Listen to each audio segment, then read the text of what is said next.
विरार येथील जीवदानी मंदिर परिसरात आज भव्य सामूहिक विवाह सोहळा उत्साहात आणि धार्मिक वातावरणात संपन्न झाला।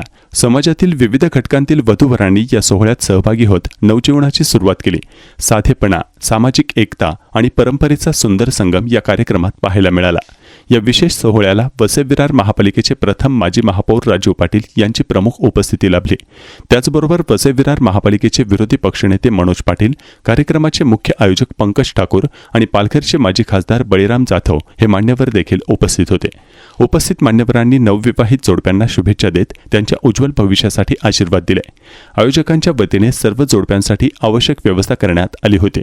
विवाह सोहळा धार्मिक विधींनुसार पार पडला आणि मोठ्या संख्येने नागरिकांनी उपस्थित राहून या सोहळ्याचे साक्षीदार झाले। या सामूहिक विवाह सोहळ्यामुळे समाजात एक सकारात्मक संदेश देण्यात आला असून अनावश्यक खर्च टाळून साध्या पद्धतीने विवाह करण्याचे महत्त्व अधोरेखित झाले आहे।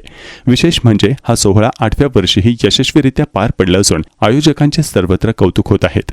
एकंदरीतच सामाजिक बांधिलकी जपत आणि परंपरा टिकवत हा भव्य सोहळा उत्साहात पार पडला।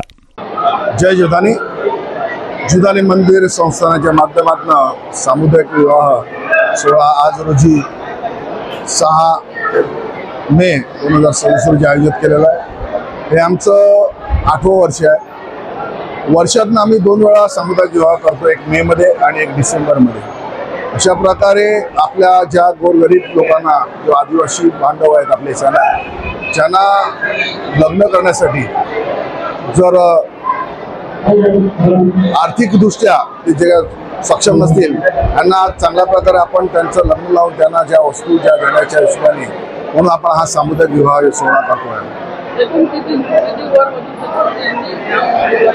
या सोहळ्यामध्ये जो 21 जोडप्याने आपली नोंदणी केली होती, पण आता तुम्ही बघितलं असेल की फक्त 13 जोडपी आलेली आहेत। पण ह्याच्यामध्ये आपण संपूर्ण जीवदानी मंदिर ट्रस्टच्या माध्यमातून नवरीला 1 ग्रॅमचं सोन्याचं मणिमंगळसूत्र, संपूर्ण नवरा नवरी यांना पेहराव आणि जवळजवळ जे संसाराला लागणाऱ्या वस्तू आहेत 25 ते 30 वस्तू, अशा प्रकारच्या सगळ्या वस्तू इतर म्हणजे संस्थानाच्या माध्यमातून आणि इतर जे डोनर आहेत आमचे त्यांच्या माध्यमातून आपण ह्या सगळ्या वस्तू आपण दरवर्षी देत असतो।